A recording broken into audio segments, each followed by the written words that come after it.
Welcome everyone to the second in the series of webinars organized by AQUILA. Last week we had a webinar on financing for growth, and today we are blessed to be together with Sunny and Joel today. So Sunny is our expert internally within AQUILA when it comes to carbon credits and environmental credits in general, as well as circularity, as you can see here. And I'll be handing over to her shortly. And then we're also very happy to have here today, and we'll do a bit of a longer introduction shortly.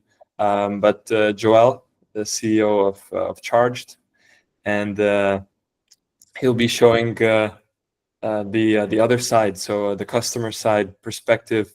Yeah, we're very grateful to have you here today as well. So with that, over to you, Sunny. Sure. Let's get started. Good morning, everyone. Excuse me in advance. I just broke a few bones a few days ago in an accident, so I may take pause in between to have some drink. Now let's get started. So CO2 in the atmosphere, as you know, warms the planet, causing the climate change. This image you may have seen many times elsewhere from NASA. You know, human activities have raised the atmosphere's carbon dioxide content by 50% in less than 200 years. So that is really why. And that's where carbon credit come in. Now, we see here that carbon credit exists because the climate challenge is so massive, and no single government or company can fund the transition alone. So carbon credit channel the private capital into climate positive projects. This is not just environmental tool, it's one of the fastest growing markets in the world. So we're going to talk about that today. Now, this is the agenda, how it's look like. We talk about carbon credit. I look at the list of participants today and see that we come from different backgrounds. So I just want to have a quick overview so everyone can be on the same page. And then we have case study with Oli Walid about one of our clients. And then finally, we talk about opportunities and challenges. Then we're open for any questions. Now, before we start, this is one question that we want to ask everyone here. What is your primary reason for attending this webinar? So if I can just add here, I will be sharing in the chat now. Please answer the poll here with the link. So it's very easy for you to access this link and just fill in, one or two words on why you're here today. And also use this opportunity now that I'm speaking anyway to say that we will have a Q&A session at the end. So feel free to at any point post your questions in the chat, and we will potentially answer them already during the session, or we'll answer them at the end during the Q&A. Okay, I give you guys a minute.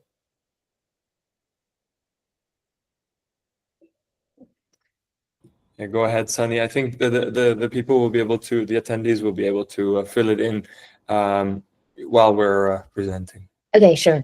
Now, this is the overview. I go over like definition, high level about carbon credit market in terms of pricing and what's going on in the market, process and standard, and market highlight. On the right is a nice switch of AQUILA team, so I thought it'd be good to put it there.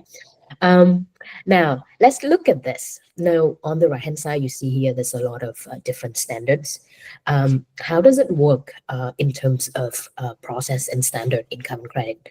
So first, as you may be aware, we need to identify climate positive activity. This can be including like deploying EVs, capturing methane, or protecting forest.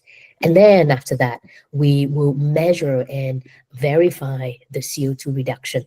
Independent auditors come in and check the data to make sure that impact is real and measurable. And then finally is when the project is registered under one of the standards that you can see on the right-hand side. This is not all of the standards, but here's some of the major ones like Verra's Verified Carbon Standard or Gold Standard. And these set the rules and ensure credibility for the projects.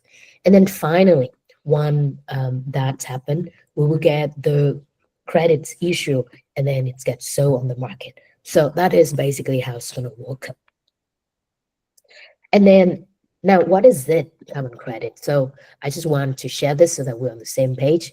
Is carbon credit is a tradable permit representing the reduction, avoidance, or removal of 1 tons of CO2 or equivalent from the atmosphere. We say equivalent here because there are other gases like CH4 that then we will make equivalent to CO2 for carbon credits. And how it works is that companies or countries that cannot meet the emission reduction targets or wish to compensate for their emissions by the carbon credits which are generated by projects that fund activity like renewable energy or forest protection, then this whole thing create the market where climate action is financed, supporting global goal of reducing greenhouse gas emission. Now, here is something to pay attention to. So you may have heard of, hey, there's like compliance market and voluntary market. What are they? So on the left here, you can see the key aspects of the compliance market. This is driven by the government regulation where companies like power plants or airlines that you have are legally required to buy allowances to cover their emission. And these credits are usually called allowances. And prices tend to be higher and more stable. An example includes the EU ETS or CORSIA. And then on the right is where all the projects we've been working on lie in. These are the compliant market. The company choose to buy credits to meet their net zero or ESG goals. Anyone can participate. The credits are offsets generated from projects like renewable energy, EVs, or waste to value, the sort of type projects out there, which I will share a little bit later. Now, in terms of major carbon credit standard, I shared the picture earlier with like all of these standards, but here the very big one that you can see here that dominate the market, the verified carbon standard by Verra, is by far the largest, about 70% of the market. And then that cover project across different sectors, mostly in developing countries. Gold standard, you may have heard of. This followed by 17%, and it's active in over 80 countries and really well known for linking credits with the UN SDG, the Sustainable Development Goals. And then you can see here the American Carbon Registry and Climate Action Reserve are smaller and account for about 60% each, more regional, focusing mainly on the US and North America. Now, here are some market highlights, a big number here, as you can see. So just in the first half of 2025, over 180 million credit were retired, showing very strong demand. Overall, the global carbon market, voluntary plus compliance, was valued at around over 115 billion in 2024 and is expected to grow 15 to 20% annually. And we know that over 1,500 companies worldwide have already committed net zero by 2050. So the credits are one of the two that they use to bridge the gap. Now, in terms of drivers that you may be able to guess here, regulatory pressure, corporate sustainability commitments, and the voluntary market itself, as companies seek more credible credits to meet their internal goals, is like the growing of the market. Other highlights I think is very important to look at is in terms of pricing. This a lot of people have asked me, and I share this as well. The market is really dynamic today, and you can see that most credits are currently trade between $5 to $15 per ton. The premium credits, those with strong social, environmental co-benefits, can fetch up to $20 to $50 or more. Now, the price depends on a number of factors such as credit type, quality, and buyer demand. And looking ahead, we see that the outlook is really positive, strong demand, a lot of supportive regulation. Now, on the right-hand side, you can see here some of the project types from renewable energy, CH4 capture, forestry, fuel switching, transportation, etc. This variety allow buyers to align credits with their sustainability strategies. Now, this next section, I will hand it over to Oli, who will share more about, have a conversation with Joel, one of our clients, so that you guys can learn more about the real world example of how carbon credit can be used to impact electric mobility. Oli, I hand it over to you. Thank you, Sunny. If you can go to the next slide, please. Fantastic. So today we're joined by Charged, and the CEO, Joel. We've been working together since December of last year, and it's been a very smooth ride so far. Yeah, we're really excited to have you as a partner, Joel. And thanks again for being willing to support us by being here today. Would love to hear a very short intro about yourself, and what is Charge doing? What problem are you trying to solve? So over to you, Joel. Thanks, Oli. Thanks, Sunny, for the fantastic intro.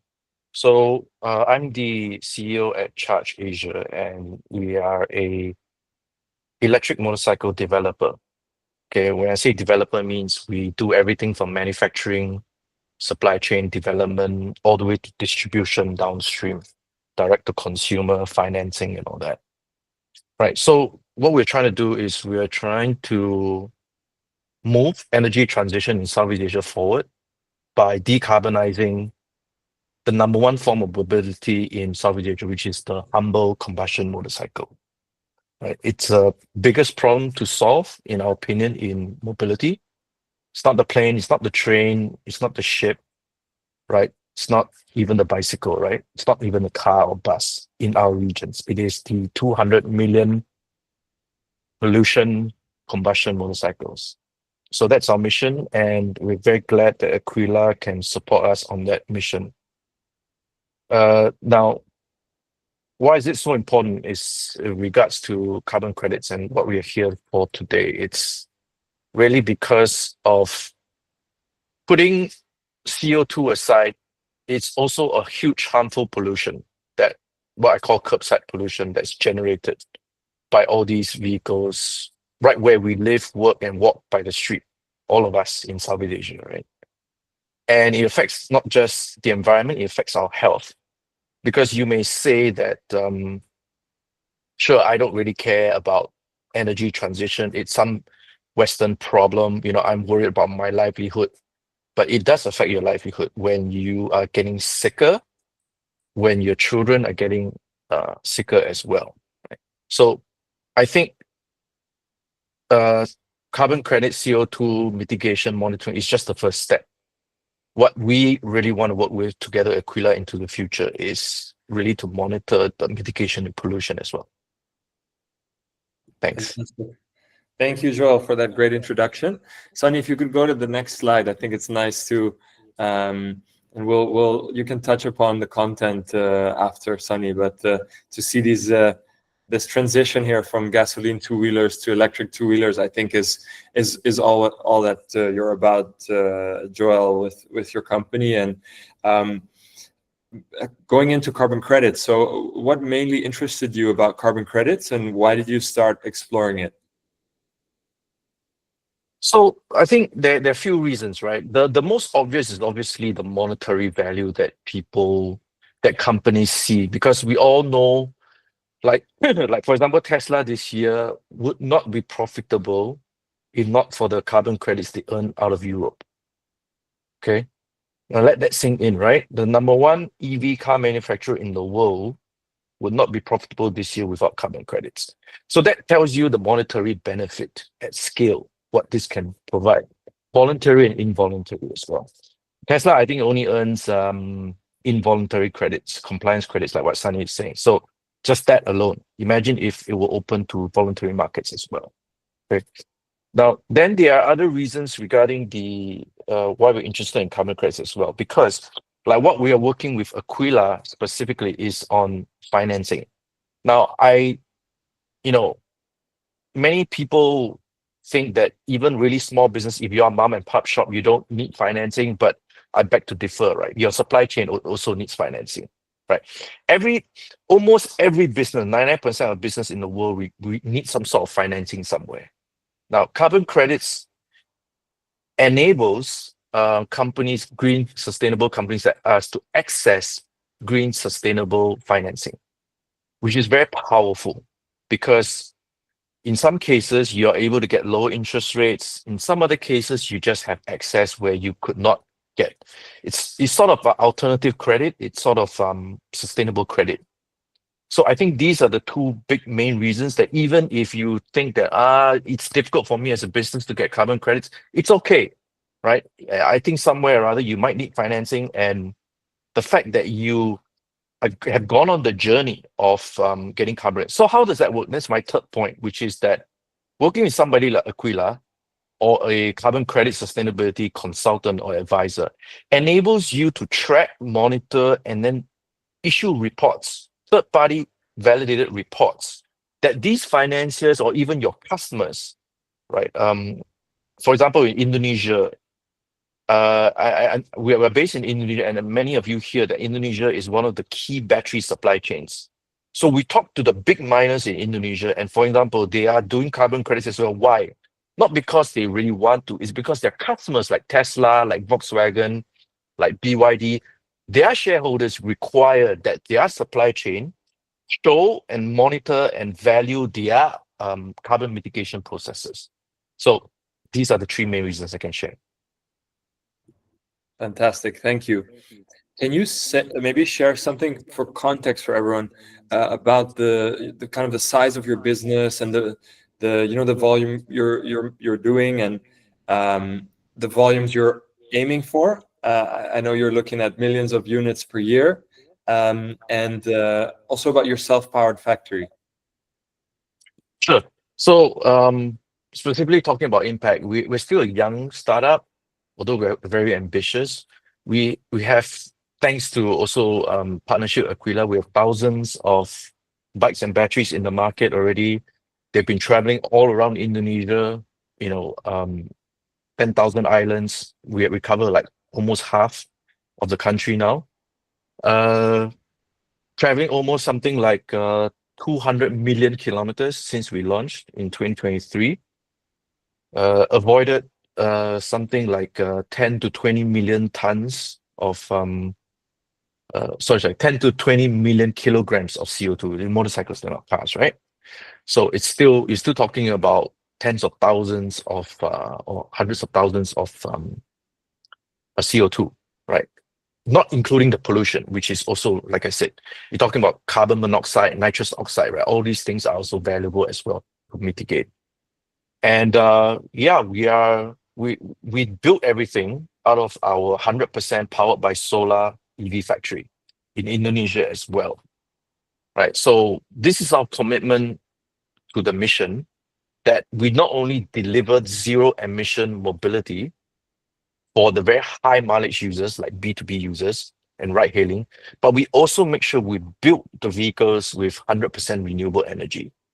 So therein, some technical terms that maybe you want some of your listeners here want to know. So we basically mitigate the scope 1 and scope 2 of our business.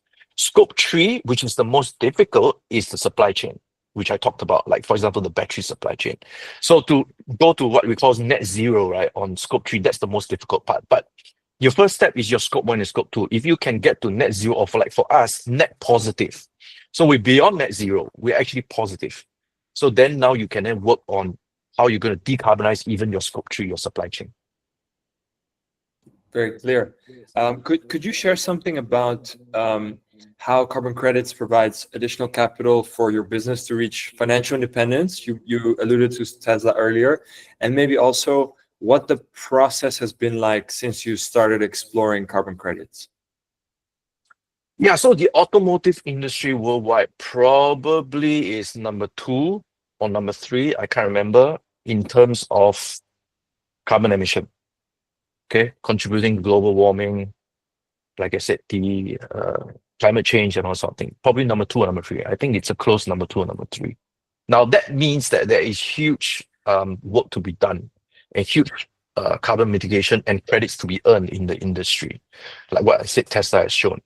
However, this has been dominated in the realm of cars and buses so far because of developed nations. Now, what we see is in the global south or the underdeveloped nations like Southeast Asia, in Africa, in South America, you will see that motorcycles are the dominant form of mobility, and they must have a say. They must be part of the conversation as well in terms of carbon mitigation and earning of carbon credits. Now, like I said, Tesla is profitable this year because of carbon credits. Small companies like us and motorcycles are very, very affordable forms of vehicles. Now, that means that margins for manufacturers and distributors and dealers are really, really tight. You know, when you sell I mean, a motorcycle in Indonesia, the average price is like less than, it's almost close to $1,000 on the road, right? So how much could you literally earn from that, even in EV? Now, when you earn carbon credits or you get value from carbon credit financing or CO2 financing from sustainable lenders, you then get to make sure that your business is even more sustainable, right? We talk about paybacks, ROI, IRRs. Carbon credits, or at least even the pursuit of it, allows small businesses like ours to bring forward, to make our businesses on the financial sustainability side much more closer to break even, and really enable us to survive and thrive. Fantastic. Thank you for those answers. What are the challenges you're facing with carbon credits and the process so far? Well, I think Sunny is much more expert on this, but I have to share with everyone here that it's been a long process for us. We thought about it even 3 years ago when we started the company. But number one, it's really I think Sunny can say it's easy a 7 or 8 or 9 step process to get the final certificates. All right. So it's a long process, number one. Not only it's long, it's a marathon. Number two, it costs a lot of money. It costs a lot of money, not just because you have to pay fees for it, but the process, of people like teams internally at your company, as well as consultants like AQUILA, putting in their time and effort to get through all the reporting, the auditing. It's really a resource consuming.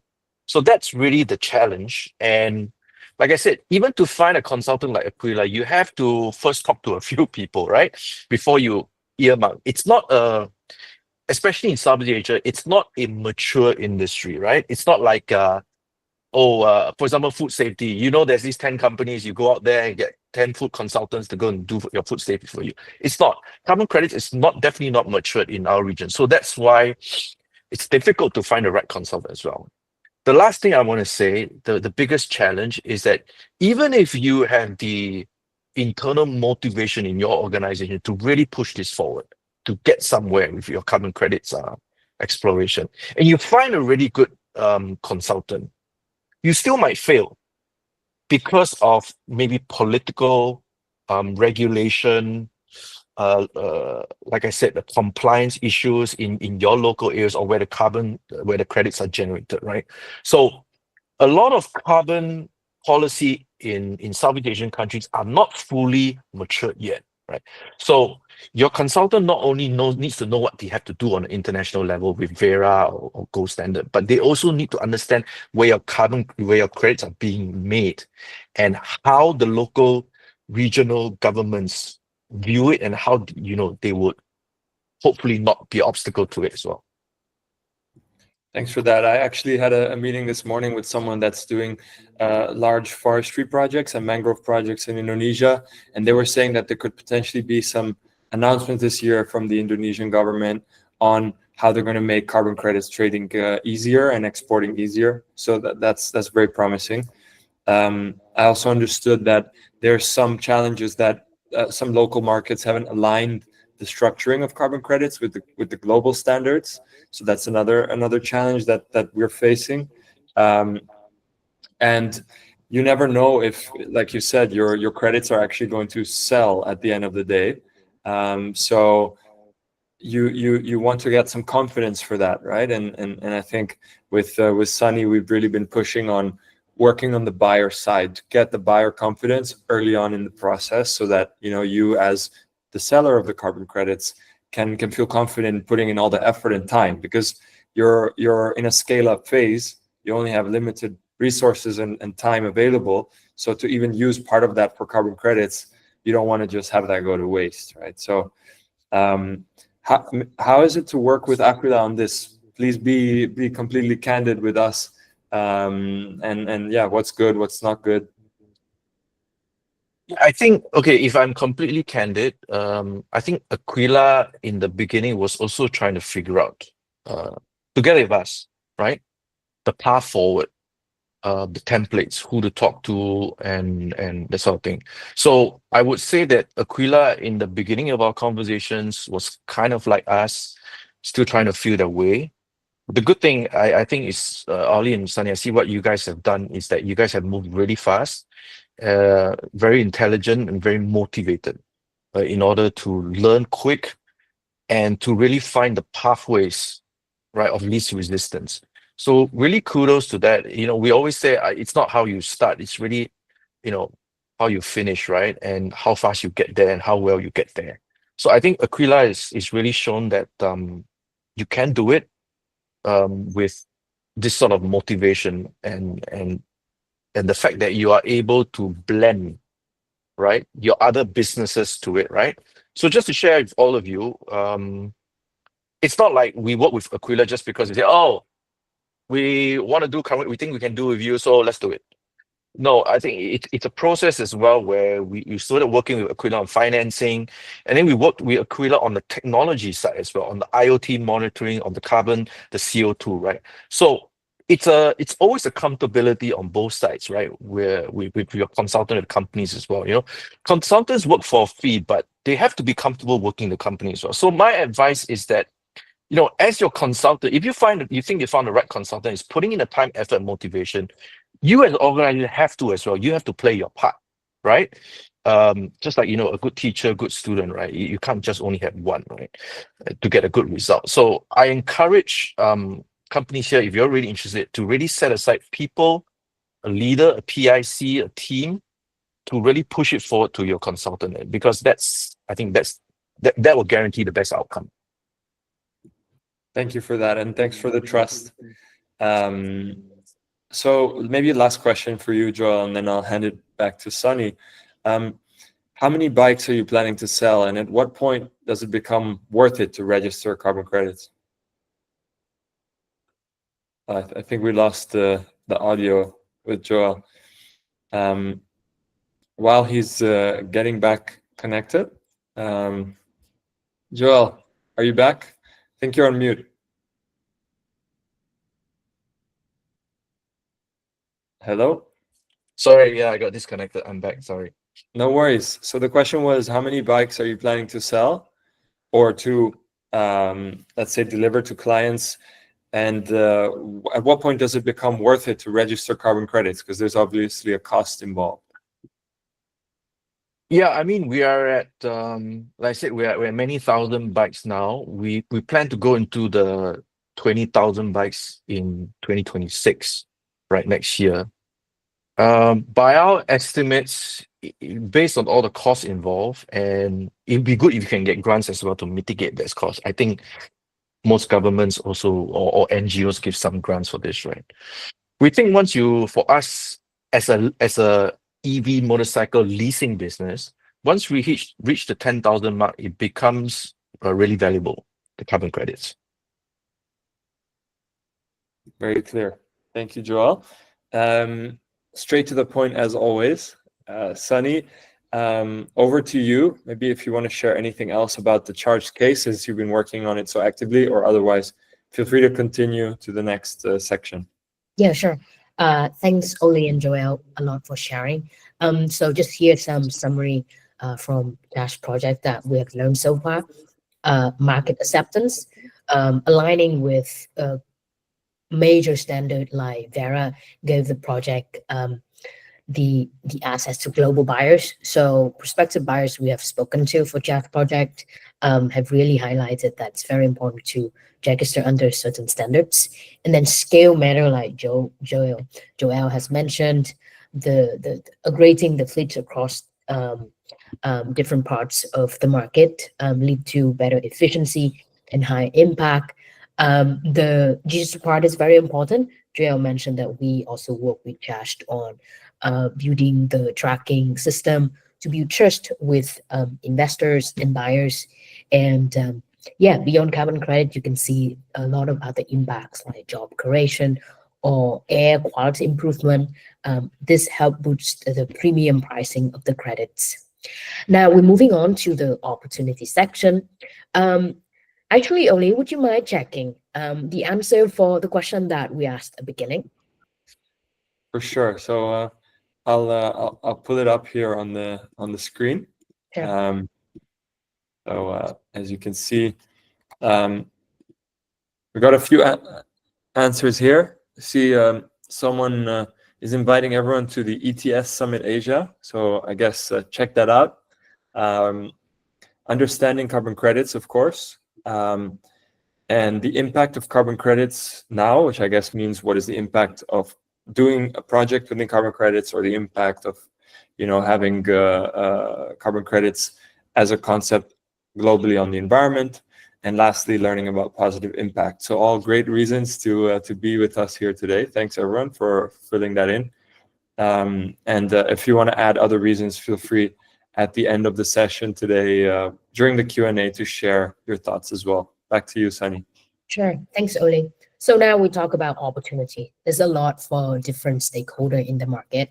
Now, in terms of project developer or proponents, what is in it for you? As I see that some of you who listen in, you are CEO or founders of companies and want to learn more about that. So let's take a look. So number one is to convert climate positive activities into verified credits.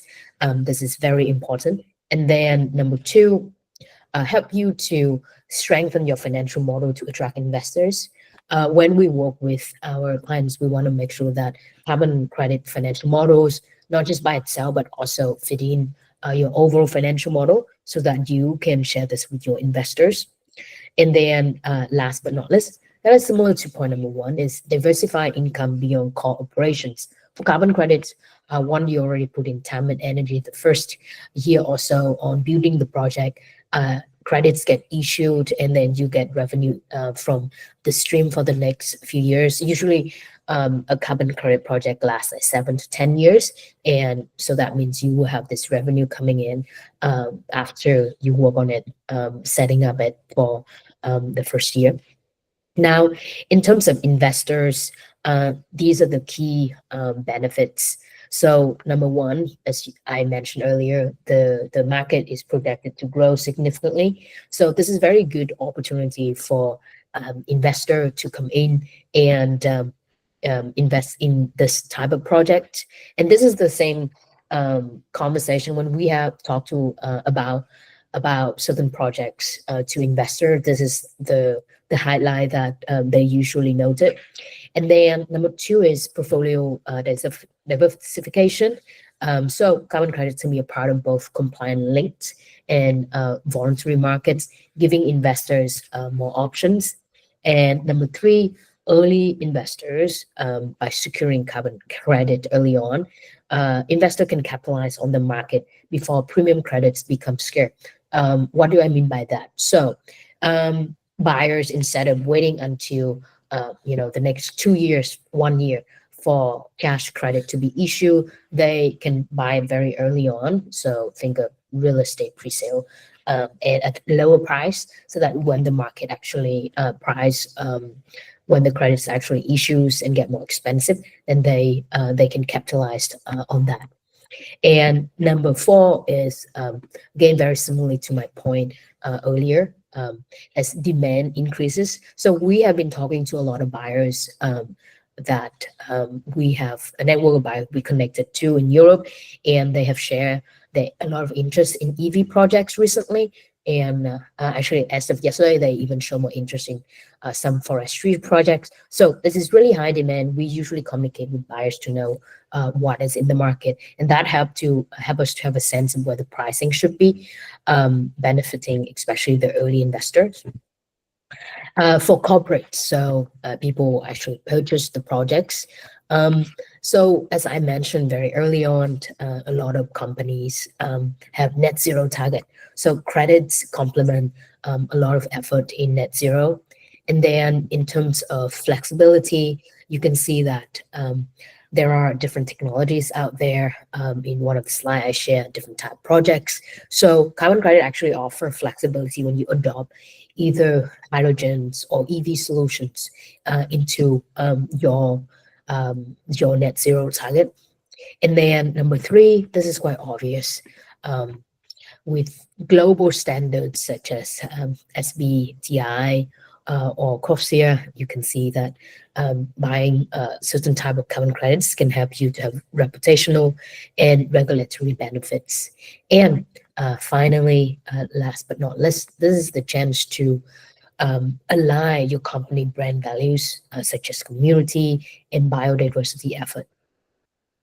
Now, in terms of community, here are the key things that, as you can think of, co-benefits. They contribute to global goals like quality education, gender equality, etc. All the UN SDG goals. So carbon credits really help with that.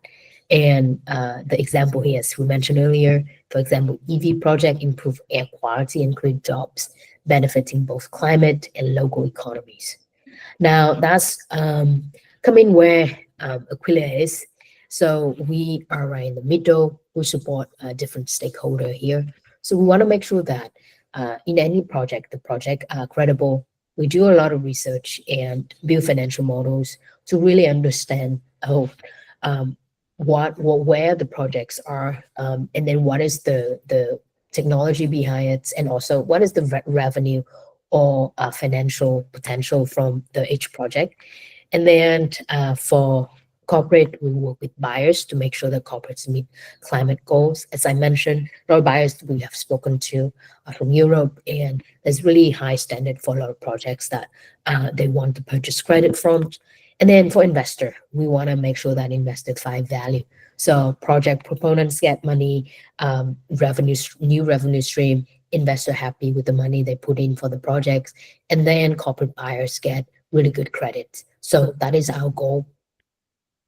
And then, of course, Joel touched upon a lot of challenges that we encounter, not just in this project, but other projects. And so I want to highlight these for us to be aware of. So these are 4 key challenges that we have seen in the market. Of course, the financing part, technical, market, and regulatory, which I will touch upon in the next few slides. So financing challenges. Joel talked about this. Upfront cost capital. When you work on carbon credit project, you see that, oh, we need to pay for the consultant, we need to pay for the registry to register project, and also for auditor to come in. So that's a lot of upfront cost. And of course, there's a solution for that. Delay cash flow. I mentioned earlier, in this timeline of 7 to 10 year carbon credit projects, usually, first and a half year, you will not make any profit yet from your projects. And then struggling for funds, small developers like small companies or project proponents who struggle to without investor backing. This is why when we work with anyone, we want to do our best to find investors that can work on this project with any project proponents. Or depending on the projects, there'll be interest in some projects than other. As I mentioned earlier, for EV, it has been the case. There's a lot of interest. And then in terms of technical challenge, here's the key challenges that we've been seeing. So you can see here, like methodology limitation.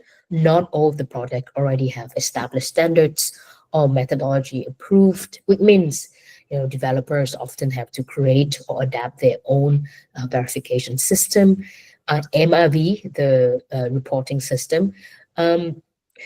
Getting accurate readings of data can be costly, and this lead to high operational expenses and complexity for a project. Accuracy and transparency, making sure that the accuracy and transparency of data happens require a lot of strong system in place. Project can face challenges when verifying results. So this is why it's good that we already work with Josh on having the digital system so that we can monitor the for example, vehicle distance and emission removed. So this is really important note for those who plan to run the project. And then market challenge. So now here's the key challenges that we see from the market side.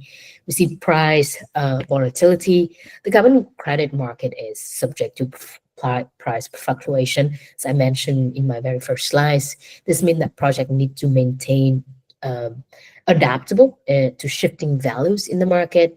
That's why even more difficult, more important to be able to have buyers very early on the project so that you can lock in a certain price, not wait until credits and issues. And usually that case, very hard to structure, but it is possible. And buyer preferences, as I mentioned, buyer tend to favor certain type of credits. For example, right now, when we talk to buyer, they really interested in EV technology and projects, especially from South Asia.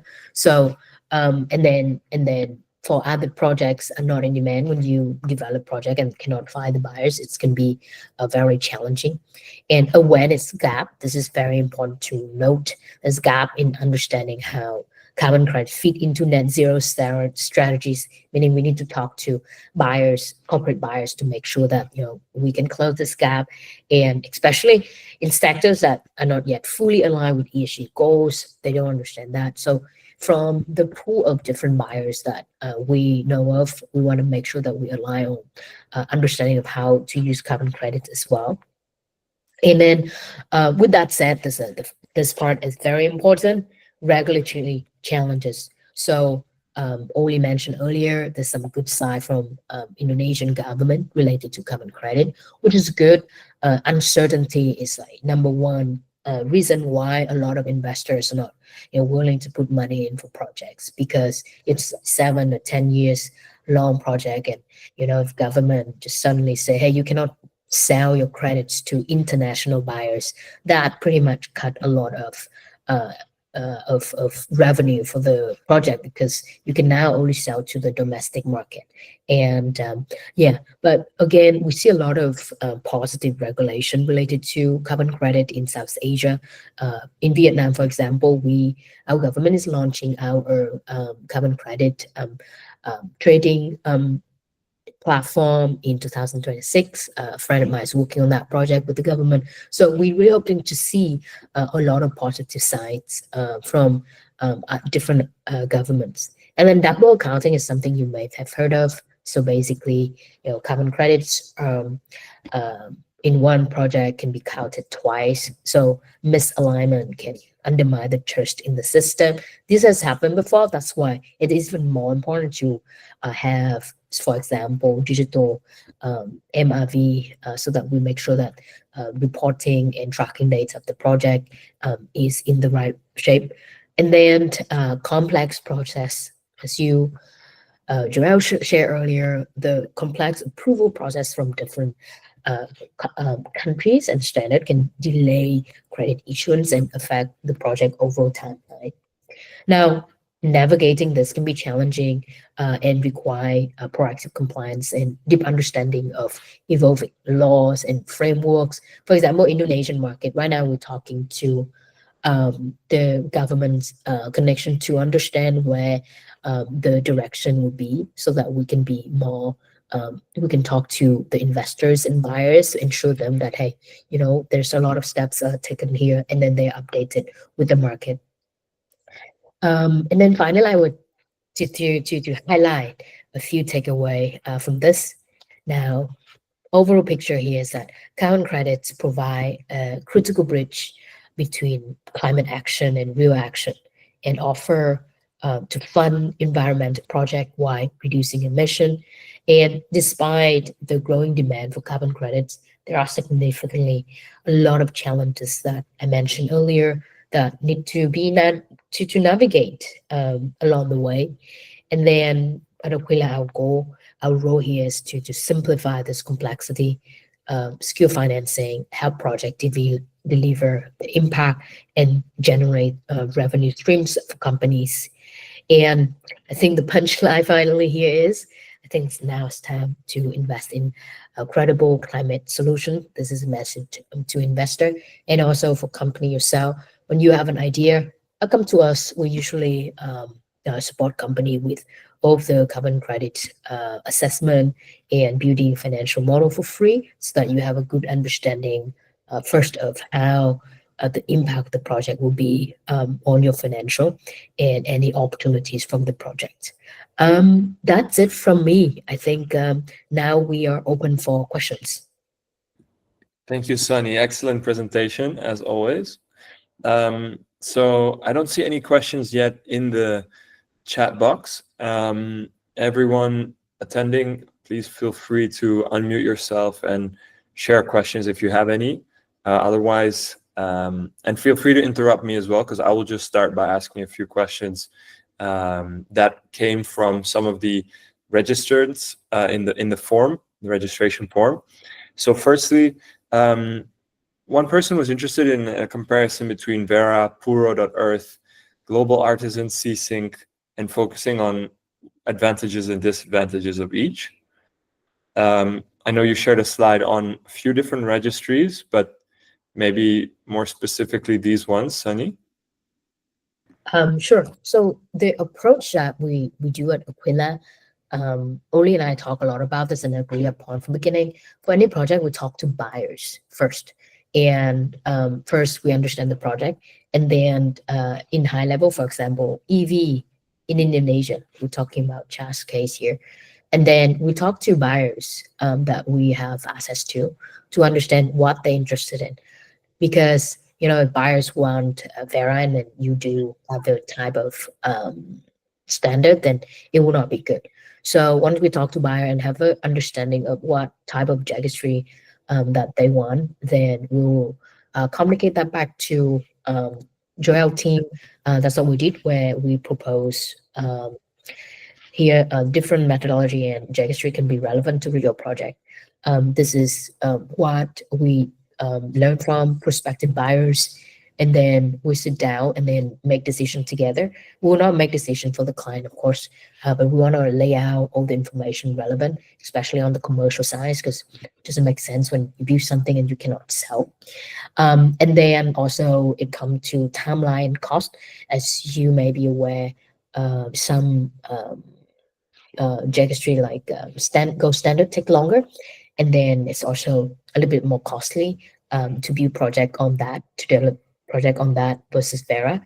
So there's a few standard that you mentioned there, but overall it's a few factors that we need to discuss with our client before advising on or helping them to decide which registry to move forward with.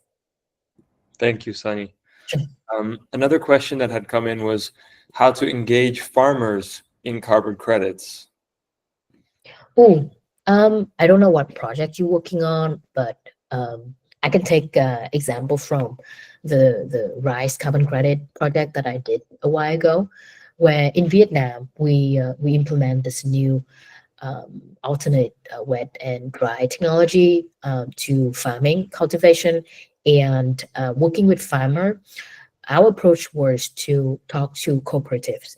So in Vietnam, I don't know how it is in other countries in terms of farming, but we talk to cooperatives, and usually it's a lot easier to work with the senior leader of these cooperatives, and then they will help us to organize webinar. Not webinar, we actually go to the field, organize workshop, and then we go to workshop and share and answer questions of farmers. It's very important to be aware of what farmers need. We don't come there think about ourselves, but more like what is in it for farmer. So farmer wants higher yield. So we already did pilot and we share with them, hey, this is a pilot that we did in Thailand. And then we actually did a pilot project first in a few farms in Vietnam to show that to farmers. So the yield is at least 15-20% higher compared to the traditional way, which is the throughout the 120 days cycle of growing rice. The rice is in the water instead of getting water in and out a few times, like the new methodology. And then second is like farmer care about profits, like companies and ourselves. Think about that. And then we share with them, hey, you can sell this rice to these companies that we work with that pay higher for the CO2 for the rice that help remove CH4, because with new methodology it's helped remove methane CH4 by 70% of the atmosphere, which is great. So we guarantee the output. And then another point that we highlight was, when we can sell carbon credits, a subset of that amount of money will go to you. And by the way, we pay it to you in advance. So for that project, we actually pay $20 for any farmers that took part in our initial pilot project per credit, even before we sell the credit. So, creating trust is so important. And think about other people's benefits. It's very important. So when we already clear out all of the questions they have, they're pretty happy to jump on project, because they've been growing rice for many years, different generation, and then you come in and try this new thing. And I think it's the same for different farmers that you work with for any projects, making sure that we are with them. That's really important, and know what in it for them. It's similar to working with anyone, actually. It's very important to have that clear out. Thank you, Sunny. So another question is, what are the typical costs of a project, and how does one decide if going ahead is worth it? Yeah, so this I kind of mentioned toward the end, where so what is the cost? There's a lot of cost involved. So for example, number one, you pay for a consultant to do all the work, so develop the documents and working with registry. And then cost number two is you pay for, I'm talking about in basket, but like when you break down, there's a lot more. And then number two is for registry, like Verra Gold Standard. You need to pay to have project register there. And then once your credits get issued, so you have to pay 20 cents per credit for the credit to be issued. So cost for the standard, and then cost for auditor. As I mentioned earlier, it's like all the work that we do required to be audited by there is this list publicly available by Verra of different auditors that the company can work with to audit the work. So you need to pay for auditor. And then MRV, so as I mentioned, you need to design a monitoring system that so that you can show that data can be tracked. That's very important. Different costs involved. So when we talk to anyone, we break down different costs so that people are aware of this. And then on the when to start and financial look like, we need to have numbers from you so that we can actually do a financial projection and models for you. And usually when we talk to anyone, we're like, hey, we have this data form, some data points that we need. Then from there, we will construct how it look like for you in the next 7 or 10 years for carbon credit projects. Some company that after we do projection, we tell them, like, hey, don't do this. You should wait for 1 or 2 more years, or when you scale up big enough, oil is not worth it for you. And we very honest about this so that it doesn't waste anyone's time.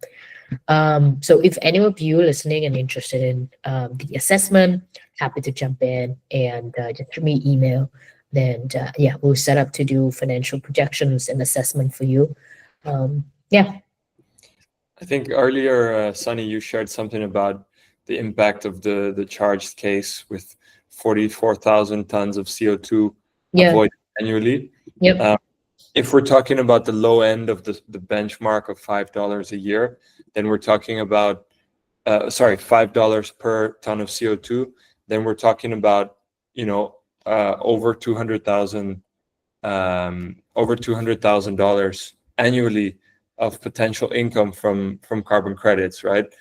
And so, to put it into perspective, registering a project will be more than $50,000 of costs, in all of the different buckets that you were talking about. And so, you need to be doing, at least 10,000 tons of CO2 avoidance at that $5 price to make doing such a project worth it, and rather much more, right? Because it should be worth your time as well, not just the costs that you're putting in.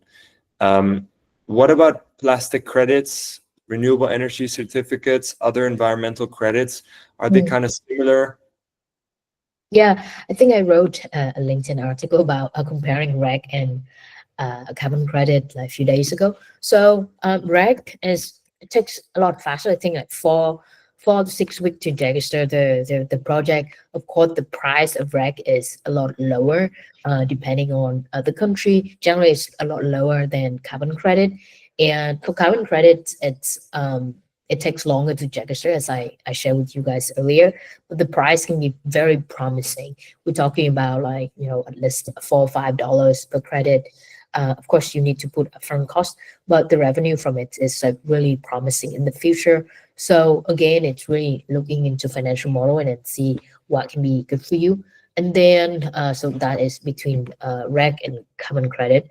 And then in terms of the plastic credits, so this is more relevant to projects that do that, for example, recycling companies that want to they collect and recycle different type of credits, plastics.